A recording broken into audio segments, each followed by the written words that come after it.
नमस्कार, आप देख रहे हैं टॉप एजेंडा। मैं हूं आपके साथ कीर्ति बिंदल और बुलेटिन का आगाज हम बड़ी खबर के साथ कर रहे हैं। लखनऊ से बड़ी खबर सीएम योगी आदित्यनाथ का है। आज कार्यक्रम मुख्यमंत्री फेलोशिप कार्यक्रम में हिस्सा लेंगे मुख्यमंत्री योगी आदित्यनाथ। शोधार्थियों से संवाद का कार्यक्रम है। 100 आकांक्षात्मक विकास खंडों के शोधार्थियों से संवाद होगा और शाम 4 बजे 5 KD सीएम आवास पर कार्यक्रम होगा। तो बड़ी खबर हम आपको बता रहे हैं, आज बड़ा कार्यक्रम है। मुख्यमंत्री योगी आदित्यनाथ शोधार्थियों से संवाद करेंगे। 100 आकांक्षात्मक शोधार्थियों से चर्चा करेंगे। विकास खंड को लेकर के चर्चा करेंगे। मुख्यमंत्री फेलोशिप प्रोग्राम में शोधार्थियों से संवाद का कार्यक्रम। 100 आकांक्षात्मक विकास खंडों के शोधार्थियों से बात करेंगे। शाम 4 बजे कार्यक्रम होगा। बहुत महत्वपूर्ण कार्यक्रम बताया जा रहा है और लखनऊ से बड़ी खबर सीएम योगी आदित्यनाथ का कार्यक्रम है आज।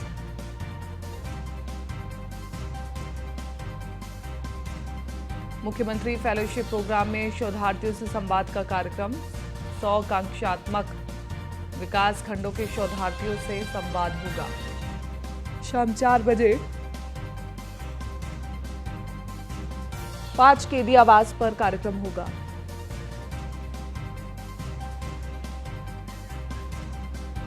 तो बड़ी खबर हम आपको बता रहे हैं, मुख्यमंत्री योगी आदित्यनाथ आज विशेष बैठक लेंगे शोधार्थियों की। हमारे साथ अश्विनी द्विवेदी बने हुए हैं लाइव ज्यादा जानकारी के साथ। अश्विनी द्विवेदी, आज महत्वपूर्ण कार्यक्रम है, शोधार्थियों के साथ चर्चा होगी और इसके अलावा क्या कुछ खास होने वाला है, इस बैठक के बारे में भी थोड़ा विस्तार से बताएं।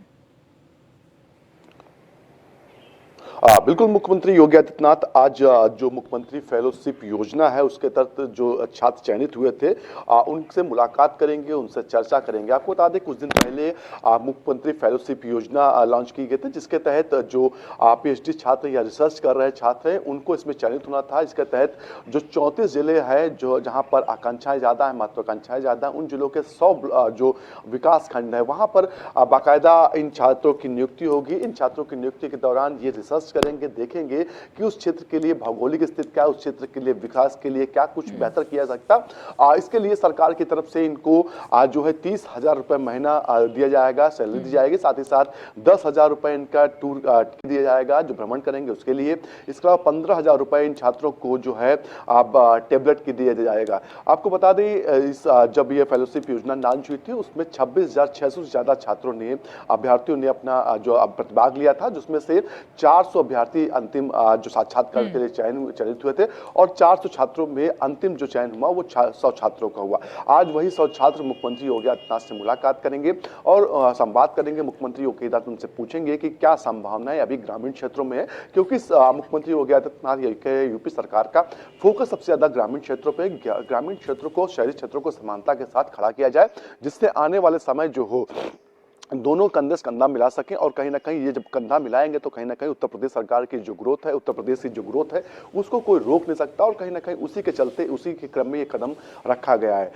ये इन छात्रों की बात करें तो ये छात्र तमाम जो प्रतिष्ठित संस्थान है वहां से भी आए, जिसमें से IIT के छात्र भी हैं, NIT के छात्र भी हैं, तमाम अन्य जगहों से भी छात्र आए। निश्चित तौर पर चयनित छात्र बाकायदा उनको रिसर्च के लिए फोकस करना होगा उस क्षेत्रों में जहां पर उनको जिम्मेदारी दी गई है और छोटी छोटी चीजें जो होती हैं जो रिसर्च करनी है उनको उसमें से सबसे ज्यादा होगा कि आखिर उस क्षेत्र के लिए बेहतर क्या है, आखिर उस क्षेत्र में बेहतर क्या है, आखिर उस क्षेत्र के लिए बेहतर क्या हो सकता है। इन चीजों पर उनको रिसर्च करना होगा और ये रिसर्च रिपोर्ट जो है जिले का एक नोडल अधिकारी होगा, वो DM हो सकता है, वो CD हो सकता है, इसके अलावा कोई ADM लेवल का अधिकारी हो सकता है, उसको सबमिट करनी होगी। हालांकि अभी जो 1 साल का इनका कार्यकाल रखा गया है, अगर इनकी रिपोर्ट अच्छी होती, रिसर्च अच्छी होती तो इनका कार्यकाल और बढ़ाया जाएगा। निश्चित तौर पर एक बड़ा कदम उत्तर प्रदेश सरकार की ओर से है, मुख्यमंत्री योगी आदित्यनाथ की तरफ से।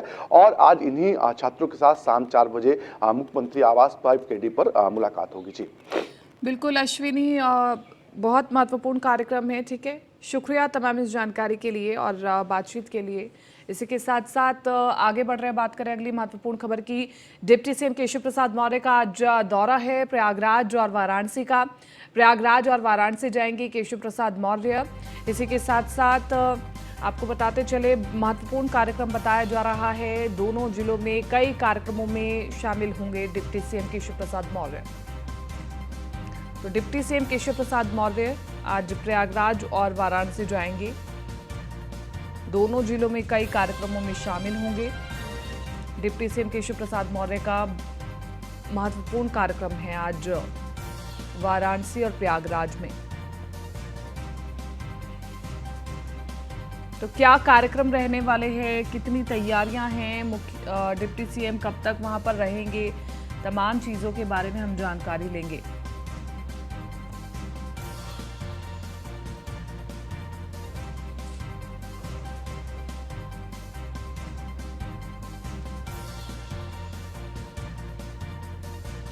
संतोष ओझा बने हुए ज्यादा जानकारी के साथ संवाददाता फोन लाइन पर। संतोष ओझा, डिप्टी सीएम केशव प्रसाद मौर्य प्रयागराज और वाराणसी आ रहे हैं, कई कार्यक्रमों में हिस्सा लेंगे। कौन कौन से वो कार्यक्रम हैं और इसके अलावा क्या मुख्यमंत्री डिप्टी सीएम का स्केड्यूल रहने वाला है? देखिए, ये 2 दिवसीय कार्यक्रम है और आज ये लगभग 11 बजे बनारस पहुंचेंगे। इलाहाबाद से चल के बनारस आ रहे हैं। सबसे पहले ये 1 बजे सिगरा स्थित रुद्राक्ष में पहुंचेंगे, जहाँ पे एक ग्रामीण आजीविका मिशन का उद्घाटन करेंगे। स्वयं सहायता समूह द्वारा ये आयोजित कार्यक्रम है। इस कार्यक्रम में ये मुख्य शिरकत करेंगे और मुख्य अतिथि होंगे। इसके बाद यदि कल की बात किया जाए तो अराजी लाइन, सेवापुरी और चिरई गांव, ये 3 ऐसे ब्लॉक होंगे जिन ब्लॉक में ये अलग अलग समय पे जाके वहाँ पे ग्रामीणों से न केवल जन चौपाल करेंगे, बल्कि इन जन चौपाल के साथ ही साथ उस ग्रामीण क्षेत्र में विकास के जो योजनाएं हैं, जिसमें खास करके आंगनबाड़ी हो गए, स्वास्थ्य केंद्र हो गए, पंचायत भवन हो गए, इन चीजों का अवलोकन करेंगे, निरीक्षण करेंगे। सबसे जो बड़ी बात होगी वो ये कि आज जब ये 1 बजे रुद्राक्ष कन्वेंशन सेंटर में होंगे तो ये ग्रामीण आजीविका मिशन को उन ग्रामीणों को समर्पित करेंगे, या ये कहा जा सकता है कि उन ग्रामीणों को बचाने का प्रयास करेंगे जो इनसे लाभ से वंचित रह गए हैं, या जो लोग इनका लाभ ले रहे हैं उन लाभ में और क्या बारीकियां हैं और उन लाभ का सदुपयोग कैसे किया जा सकता है, इस विषय पे इनका फोकस होगा। जैसा कि हमने कहा, ये 2 दिवसीय कार्यक्रम है। कल 4 बजे के लगभग ये राजकीय वायुयान से वापस लखनऊ प्रस्थान करेंगे। जी ठीक है संतोष, शुक्रिया तमाम इस जानकारी के लिए।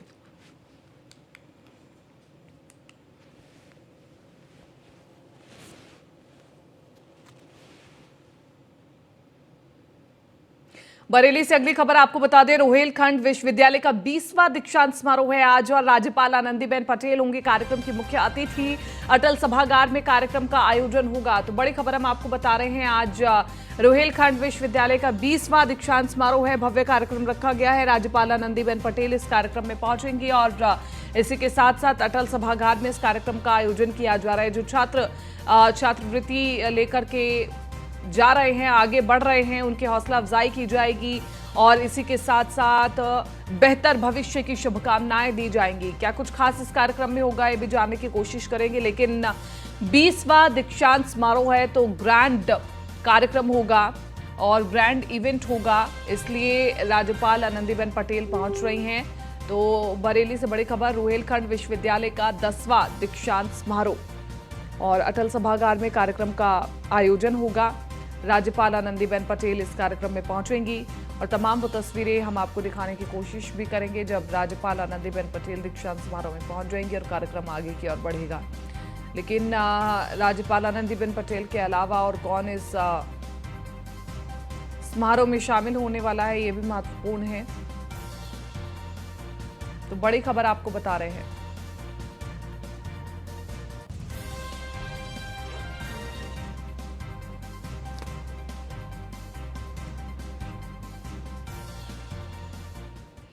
अयाज खान बने हुए ज्यादा जानकारी के साथ संवाददाता फोन लाइन पर। अयाज खान, आज रोहेलखंड विश्वविद्यालय का 20वां दीक्षांत समारोह है जिसमें राज्यपाल आनंदीबेन पटेल पहुंच रही हैं। राज्यपाल आनंदीबेन पटेल के अलावा और कौन सा बड़ा नेता इस कार्यक्रम में पहुंच रहा है और क्या कुछ तैयारियां भी चल रही हैं? विश्वविद्यालय का आज 20वां जो दीक्षांत समारोह है उसमें आनंदीबेन पटेल पहुंचेंगी। राज्यपाल उसमें छात्रों का हौसला अफजाई करेंगे। 11 बजे करीब ये पहुंचेंगे यहाँ पे और कार्यक्रम में शिरकत करेगी और ये 2 घंटे तक करीब यहाँ रुकने की उनका जो है, यहाँ खाना लंच भी यहीं करेंगी। तो कहीं ना कहीं इसको लेकर पूरी तैयारियां हैं। पुलिस प्रशासन और जो यूनिवर्सिटी का जो स्टाफ है पूरी तरीके से तैयार है। इसको लेकर के जगह जगह पुलिस व्यवस्था ठीक हमारी कप्तान से बात हुई थी, उन्होंने कहा ड्रोन से भी निगरानी रखी जाएगी, चप्पे चप्पे पुलिस तैनात है। तो कहीं ना कहीं इसको लेकर के बड़ी तैयारियां हैं। अब ये देखना होगा कि इसमें खास बात ये रहेगी, इसमें कई नेता मंत्री, शिक्षा मंत्री से लेकर के और भी कई नेता मंत्री स्थानीय भी इसमें शामिल होंगे।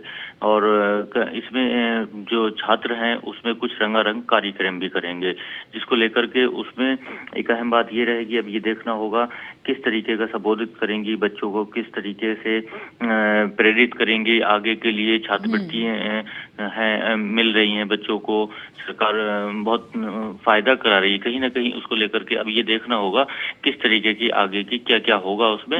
ये तो टाइम पे हम दिखाएंगे, आगे भी दिखाने की कोशिश करेंगे। फिलहाल पूरी तैयारी है, अब ये पूरी तरीके से तैयार है। ठीक है, शुक्रिया तमाम इस जानकारी के लिए अयाज। अलीगढ़ से अगली खबर आपको बता रहे हैं, 2 गाड़ियों की जोरदार टक्कर हुई। सड़क हादसे में बाइक सवार महिला समेत 3 की मौत हो गई है। आरोपी मैक्स लोडर छोड़कर मौके से फरार हो गया। अतरौली थाना क्षेत्र के अहमदपुरा की घटना बताई जा रही है। तो एक के बाद एक हर रोज सड़क दुर्घटनाएं आ रही हैं और बड़ा सवाल यही है कि आखिरकार इन बढ़ती सड़क दुर्घटनाओं की वजह क्या है। सर्दियां भी हैं और ये भी एक बड़ी मुख्य वजह है। दूसरा, लोग ट्रैफिक रूल्स फॉलो नहीं करते हैं, तेज रफ्तार, ओवरटेकिंग, रॉन्ग साइड आना, ये तमाम ऐसी कमियां हैं जिनकी वजह से सड़क दुर्घटनाएं होती है। तो अलीगढ़ से बड़ी खबर, 2 गाड़ियों की जोरदार टक्कर, सड़क हादसे में बाइक सवार महिला समेत 3 की मौत हो गई है। सुनीता बघेल ज्यादा जानकारी के साथ संवाददाता बनी हुई है फोन लाइन पर। सुनीता, क्या कुछ हुआ, कैसे पूरी दुर्घटना हुई और अभी क्या कुछ स्थिति है?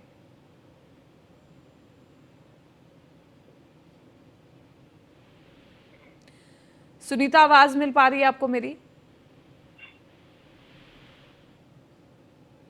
बड़ी खबर हम आपको बता रहे हैं अलीगढ़ से, जहां पर सड़क हादसे में बाइक सवार महिला समेत 3 की मौत हो गई है। आरोपी मैक्स लोडर छोड़कर के मौके से फरार हो गया और अतरौली थाना क्षेत्र के अहमदपुरा की घटना बताई जा रही है। सुनीता हमारे साथ बनी हुई है, सुनीता बघेल हमारे साथ बनी हुई है। सुनीता, क्या है जानकारी बताएं और अभी क्या स्थिति है? जी, मैं आपको बता दूं कीर्ति के कल रात को एक बड़ी घटना हो गई है जिसमें 2 लोगों को बहुत बुरी तरीके से रौंद दिया है। सुनीता, पूरी दुर्घटना हुई कैसे ये? जानकारी के मुताबिक बताया जा रहा है कि अतरौली से एक ट्रक बहुत ही तेजी से आ रहा था, जो एक बाइक सवार पे 2 युवक सवार थे, जिसमें ट्रक ने बहुत जोरों से टक्कर बाइक सवारों को मारी, जिससे कंट्रोल ना होने की वजह से 2 युवक तुरंत ही उनकी मौके पर ही मौत हो गई। जिसमें बताया भी जा रहा है कि यहाँ पे तेजी से रात में, देर रात की वजह से, ठंड में भी, कोहरे की वजह से भी लोग अपनी बाइकों को ना तो धीरे चलाते हैं ना ही और उसको कंट्रोल में चलाते हैं। ठीक है सुनीता, शुक्रिया तमाम इस जानकारी के लिए।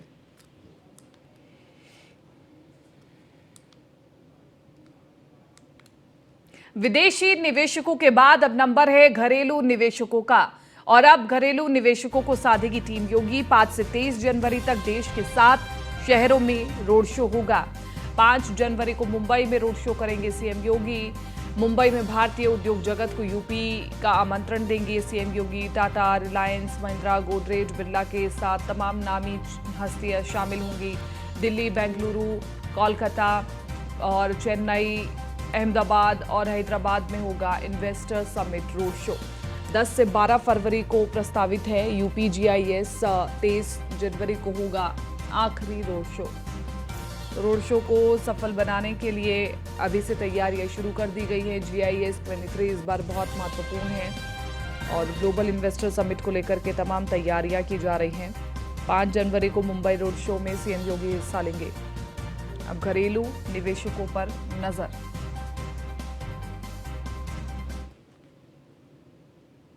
उत्तर प्रदेश को लगातार विकास के पथ पर आगे ले जाने और $1 ट्रिलियन इकॉनमी बनाने के लिए सरकार लगातार अग्रसर है। पहले विदेश में जहां हमारे तमाम मंत्री गए निवेश को आकर्षित करने के लिए, अब देश के अंदर जो बड़े 7 शहर हैं वहां पे हमारे मंत्री जाएंगे और निवेश को आकर्षित करेंगे। उत्तर प्रदेश में बहुत पोटेंशियल है, उत्तर प्रदेश में निवेश की असीम संभावनाएं हैं, रोजगार है और जो यहाँ पर उपलब्ध साधन है उन सब से उत्तर प्रदेश नंबर 1 की तरफ बढ़ रहा है और लगातार उसमें हमारे मुख्यमंत्री, हमारे मंत्री उसमें यूपी बीजेपी संगठन में बड़े बदलाव के आसार है। प्रदेश संगठन में बड़ा बदलाव हो सकता है। प्रदेश के कुछ पदाधिकारियों को केंद्रीय संगठन में जिम्मेदारी मिल सकती है। जनवरी के पहले हफ्ते में बीजेपी अध्यक्ष जेपी नड्डा का यूपी दौरा प्रस्तावित है और जेपी नड्डा के निर्देश पर संगठन में बड़ा बदलाव हो सकता है। तो बड़ी खबर है और उत्तर प्रदेश की राजनीति के लिहाज से जुड़ी हुई बड़ी खबर, वो कौन से ऐसे प्रतिनिधि होंगे जिन्हें अब केंद्र में जिम्मेदारी मिलेगी और जेपी नड्डा के निर्देश पर होगा संगठन में बड़ा बदलाव। इसके लिए जेपी नड्डा जनवरी से पहले ही उत्तर प्रदेश आएंगे, उनका दौरा होगा और प्रदेश अध्यक्ष भूपेंद्र चौधरी से चर्चा की जाएगी। प्रदेश के कुछ पदाधिकारियों को केंद्रीय संगठन में मिलने वाली है जिम्मेदारी।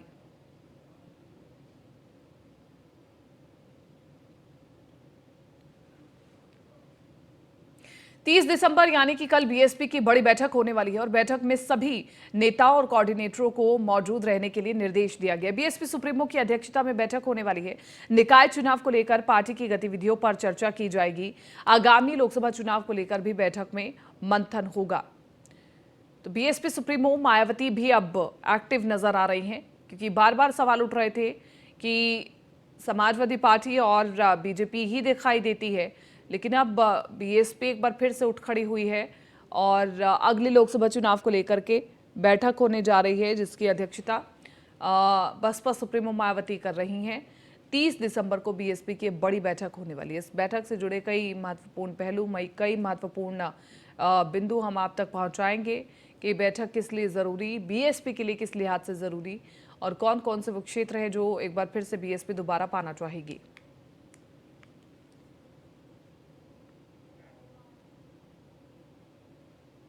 कुशीनगर से अगली खबर, ट्रक में बाइक सवार को मारी टक्कर। सड़क हादसे में दोनों बाइक सवार की मौत। नेशनल हाईवे नंबर 28 हाईवे पर खड़े ट्रक में बाइक सवार को मारी टक्कर। हाटा कोतवाली क्षेत्र के मुझाना टोल प्लाजा के पास की घटना बताई जा रही है। तो एक और सड़क हादसे में दोनों बाइक सवारों की मौत हो गई है। नेशनल हाईवे नंबर 28 पर खड़े ट्रक में बाइक सवार ने टक्कर मारी। हाटा कोतवाली क्षेत्र के मुझाना टोल प्लाजा के पास की घटना है। चूंकि धुंध ज्यादा है, कोहरा ज्यादा है, तो ऐसे में क्या हाईवे पर खड़ा हुआ ट्रक दिखाई नहीं दिया? क्या अपने आप को बाइक वाले संभाल नहीं पाए? तो नेशनल हाईवे नंबर 28 पर खड़े ट्रक को बाइक ने मारी जोरदार टक्कर। हाटा के कोतवाली टोल प्लाजा का पूरा मामला, ट्रक में बाइक सवार को मारी टक्कर। सड़क हादसे में दोनों बाइक सवारों की मौत हो गई है।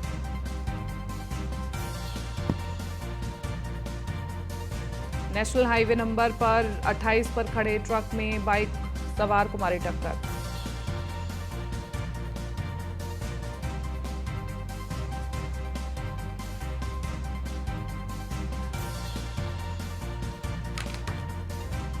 तो एक और सड़क हादसे में दो बाइक सवारों की मौत हो गई है। नेशनल हाईवे नंबर 28 पर एक ट्रक खड़ा था जिसमें दो बाइक सवार ने टक्कर मार दी। हाटा कोतवाली क्षेत्र के मुझाना टोल के प्लाजा पास की घटना है। कुशीनगर ट्रक में बाइक सवार को टक्कर मारी है।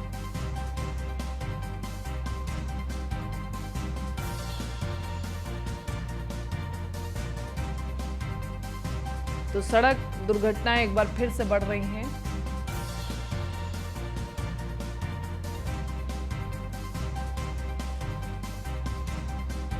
पीके यादव बने हुए डीके यादव ज्यादा जानकारी के साथ बने हुए फोन लाइन पर। अभी क्या कुछ स्थिति है, एक बार बताएं, और कैसे पूरी ये दुर्घटना हुई? ये देखिए, कुशीनगर जनपद के हाटा कोतवाली क्षेत्र के मुझाना टोल प्लाजा के पास लगभग रात के 10 बजे के आसपास की घटना हुई, जहां पे आपस में आमने सामने जो है कि दो अनियंत्रित बाइक सवार टकरा जाते हैं। टक्कर इतनी तेज होती है जिसके वजह से उनकी जो है कि मौके पे मौत हो जाती है। हालांकि मौके पे पुलिस पहुंचती है हाटा कोतवाली की और उन्हें जो हाटा स्थित सीएचसी है वहां ले जाया जाता है, लेकिन वहां के चिकित्सकों ने उन्हें मृत घोषित कर दिया जाता है। इन दोनों जो युवक हैं, इनकी पहचान, एक युवक की पहचान समीर के रूप में हुई है और दूसरा रिंकू के रूप में हुई है, जो हाटा कोतवाली क्षेत्र के ही एक गांव के रहने वाले बताए जा रहे हैं। जी डीके यादव, इसी के साथ साथ क्या बाइक सवारों को धुंध के चलते, कोहरे के चलते सड़क पर खड़ा ट्रक दिखाई नहीं दिया? ये क्या वजह रही है? तेज रफ्तार थी? जी देखिए, एक तरह से बताया जाए, जिस तरह से लगातार ठंड का प्रकोप बढ़ता जा रहा है और सड़क पे कल बीती रात की बात करें तो बीती रात जो सड़क है, सड़क पे धुंध के वजह से ये जो हादसा हुआ है, क्योंकि धुंध की वजह से पास के ही बिल्कुल 10 मीटर की दूरी पे ही नहीं दिखाई दे रहा था, जिसके वजह से दोनों बाइक सवार आमने सामने टकरा गए और इसके वजह से ये घटना हुआ। जी अभी क्या कुछ स्थिति है? क्या रोड क्लियर कर दिया गया है? जी देखिए, रोड क्लियर कर दिया गया है। तो हालांकि पुलिस ने वहां तत्परता दिखाते हुए देर रात्रि ही वहां के जो भी स्थिति थी उस पर जो है निजात पा लिया और जो भी ट्रैफिक व्यवस्था थी उसको सुचारू ढंग से संचालित करवा दिया है। ठीक है, शुक्रिया तमाम इस जानकारी के लिए। तो सड़क हादसे में दोनों बाइक सवारों की मौत हो गई है और जैसा कि ठंड में पड़ रही है धुंध काफी ज्यादा और उस वजह से ही ये सड़क हादसा माना जा रहा है। मेरठ से अगली बड़ी खबर, जिला आपूर्ति विभाग की बड़ी कार्रवाई सामने आई है। तेल माफियाओं पर विभाग का शिकंजा। तेल माफियाओं पर जिला आपूर्ति विभाग के अधिकारियों ने छापा मारा। छापेमारी में डीजल, पेट्रोल के साथ बिक्री के उपकरण जब्त किए गए हैं। भाजपा के माफिया पर जिला आपूर्ति विभाग की कार्रवाई। मेरठ में फिर एक बार तेल माफियाओं पर मेरठ के थाना किठौरी क्षेत्र के शाहजहांपुर नगर में तेल माफियाओं पर जिला आपूर्ति विभाग के अधिकारियों ने डाला छापा। जिला आपूर्ति अधिकारी विनय कुमार ने कहा, मेरठ में माफियाओं को बख्शीश नहीं। मेरठ में लगातार हो रही माफिया और पेट्रोल पंप मालिकों पर कार्रवाई। बाप और बेटा मिलकर देख रहे थे डीजल पेट्रोल। बशीर खान और बेटा फैज खान अवैध रूप से चला रहे थे डीजल और पेट्रोल का काला धंधा। जिला आपूर्ति विभाग की छापेमारी में डीजल पेट्रोल के साथ कई उपकरण भी जब्त किए गए हैं, बिक्री उपकरण जब्त किए गए हैं। माफिया भाजपा नेता मंडल अध्यक्ष किठौर बताया जा रहा है।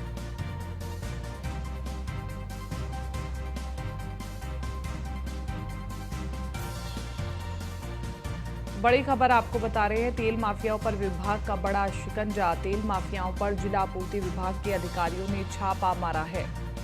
तेल माफियाओं पर जिला आपूर्ति विभाग के अधिकारियों ने छापा मारा है।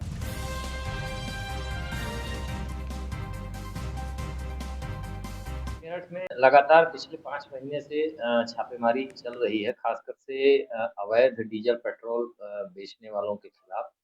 और अभी तक जितने केसेस मिले हैं सभी के विरुद्ध कठोर कार्रवाई की गई है। आने वाले समय में भी यदि इस प्रकार की कोई शिकायत प्राप्त होती है तो कठोर से कठोर कार्रवाई की जाएगी। शाहजहांपुर में शिकायत प्राप्त हुई थी कि शाहजहांपुर एक छोटा सा वो है, शहरी क्षेत्र है, जहाँ पे अवैध रूप से डीजल की बिक्री की जा रही थी। तत्काल हमारी टीम पहुंच करके छापेमारी की और उसको कब्जे में लेकर के विधिक कार्रवाई की जा रही है। मेरठ में लगातार पिछले 5 तो तेल माफियाओं पर जल आपूर्ति विभाग की ओर से छापा मारा गया है। अतुल शर्मा बने हुए ज्यादा जानकारी के साथ संवाददाता फोन लाइन पर। अतुल, बताएं एक बार विस्तार से क्या है पूरी अपडेट। देखिए, जिला आपूर्ति विभाग ने मेरठ के शाहजहांपुर में कार्रवाई की है। लगातार देखा जाए तो बीते 5 महीने से जिला आपूर्ति विभाग और एसटीएफ की तरफ से पहले भी कार्रवाई की गई थी, जिसमें नायरा के 5 पेट्रोल पंपों को सील किया गया था और जो लोग हैं उन पर मुकदमा दर्ज करवाया गया था। वहीं मेरठ में ये अभी कल की कार्रवाई है, जिसमें शाहजहांपुर में देर शाम पुलिस ने जो जिला आपूर्ति विभाग की टीम है उसने जाकर के कार्रवाई की है। वहां पर जाकर के जो तेल के उपकरण है, साथ ही डीजल पेट्रोल अवैध रूप से बेचने का काला धंधा चल रहा था। भाजपा नेता मंडल अध्यक्ष युवा अल्पसंख्यक मोर्चा का ये मंडल अध्यक्ष है फैजी खान, वो और उसके पिता लगातार अवैध माफिया और तेल का काम कर रहे थे, जिसको लेकर के जिला आपूर्ति विभाग को खुफिया संदेश मिलता है। उसके बाद जिला आपूर्ति विभाग की टीम वहां मौके पर जाकर के कार्रवाई करती है। वहीं डीएसओ विनय कुमार जो जिला आपूर्ति अधिकारी, उन्होंने साफ तौर पर कहा है कि मेरठ के अंदर किसी भी माफिया को कोई बख्शीश नहीं दी जाएगी। लगातार इसी तरह से कार्रवाई होती रहेगी। लगातार देखा जाए, देखिए मेरठ पहले से ही तेल के नाम से बदनाम है। पहले एक बार एक बड़ा कांड मेरठ में हो चुका है तेल को लेकर के, उसी को लेकर के अधिकारी सतर्क रहते हैं। लेकिन जो माफिया है वो फल फूल रहे हैं, लगातार संरक्षण में फल फूल रहे हैं। लेकिन उसी के साथ साथ जिला आपूर्ति विभाग के अधिकारियों ने मौके पर जाकर के जो तेल बेचने के उपकरण है, साथ ही तेल, डीजल, पेट्रोल वहां से बरामद किया है। मौके पर जाकर दुकान में उनके नाम FIR दर्ज हो रही है। फिलहाल उनका कहना है, जो जिला आपूर्ति विभाग के अधिकारी हैं, कि जो जांच की जा रही है आपूर्ति विभाग के छापेमारी में, वहां पर तेल मिला है और उसके बाद जो माफिया है उन पर सख्ती से कार्रवाई की जाएगी। लगातार मेरठ के अंदर देखा जाए तो ऐसे माफियाओं पर जिला आपूर्ति विभाग और आपूर्ति विभाग का लगातार शिकंजा कसा जा रहा है। पहले भी लगभग 1 दर्जन से ज्यादा लोगों पर मुकदमा दर्ज हुआ था और फिलहाल अगर देखा जाए तो इन दो बाप बेटा है जो माफिया है और भाजपा का संरक्षण में ये तेल का काला धंधा कर रहे थे, जिसके बाद जिला पूर्ति अधिकारी ने और मौके पर जाकर जो टीम है उसने कार्रवाई की है। सारा सामान वहां से बरामद किया है और उसको सील करके आगे की वैधानिक कार्रवाई की जा रही है। ठीक है अतुल, शुक्रिया तमाम इस जानकारी के लिए। और आइए से अगली बड़ी खबर। बदमाशों ने लूट की घटना को दिया अंजाम। बदमाशों ने सर्राफा व्यापारी के साथ तमंचे के बल पर की लूट। दुकान बंद कर अपने घर जा रहा था सर्राफा व्यापारी। बाइक सवार बदमाशों ने व्यापारी से की लूट। व्यापारी को तमंचे की बट से मारकर किया घायल। बदमाश लाखों का सोना चांदी लेकर हुए फरार। उदरकोट थाना क्षेत्र के वलपुर राजपुर मार्ग की घटना बताई जा रही है। तो बदमाशों के हौसले बुलंद होते जा रहे हैं, लूटपाट की घटनाएं बढ़ रही हैं और इसलिए सवाल खड़े हो रहे हैं। तो बाइक सवार बदमाशों ने व्यापारी से लूट की है। व्यापारी को तमंचे की बट से मारकर पहले घायल किया और उसके बाद उससे सोने चांदी की लूट की है। बदमाश लाखों का सोना चांदी लेकर के फरार हो गए हैं। उदरकोट थाना क्षेत्र के वलपुर राजपुर मार्ग की घटना है। और आइए से बड़ी खबर। बदमाशों ने लूट की घटना को दिया अंजाम।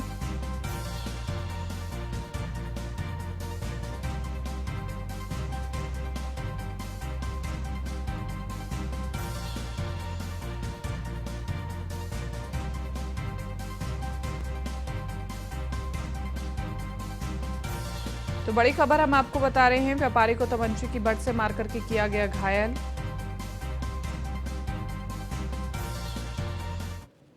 हम वहाँ से आ रहे थे, बरौना कला हमारी दुकान है सुनारी की, वहीं से आ रहे थे तो रास्ते में 3 अपाचे सवार पीछे से आए।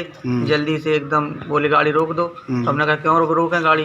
बोले तमंचा से इसको गोली मारो। तो हमने कहा क्यों? हमने कहा क्या कर दिया? तो एकदम उन्होंने तमंचा निकाला, एकदम दिखाने लगे तमंचा। तो हमने कहा भाई क्यों मार रहे? फिर उन्होंने हमें मारा तो एकदम बोले झोला नहीं तो मारेंगे। तो हमने झोला दिया नहीं, फिर उन्होंने हमें तमंचे की बट मार दी सिर में। फिर क्या हुआ? जब बट मार दी फिर हमने कहा, वो बोले अरे गोली मारो जल्दी इसके। फिर हमने कहा भाई क्यों गोली। मंजुल पांडे ज्यादा जानकारी के साथ संवाददाता बने हुए फोन लाइन पर। मंजुल पांडे, इतनी बड़ी घटना हुई है, बदमाशों के हौसले बुलंद होते जा रहे हैं, पुलिस क्या कुछ कह रही है? जी बिल्कुल बताना चाहूंगा। लगातार पुलिस के मामले में, जैसे ये मामला आया है तब से पुलिस की टीमें लगातार इनको पकड़ने में लगी हुई हैं। जी ठीक है, शुक्रिया तमाम इस जानकारी के लिए।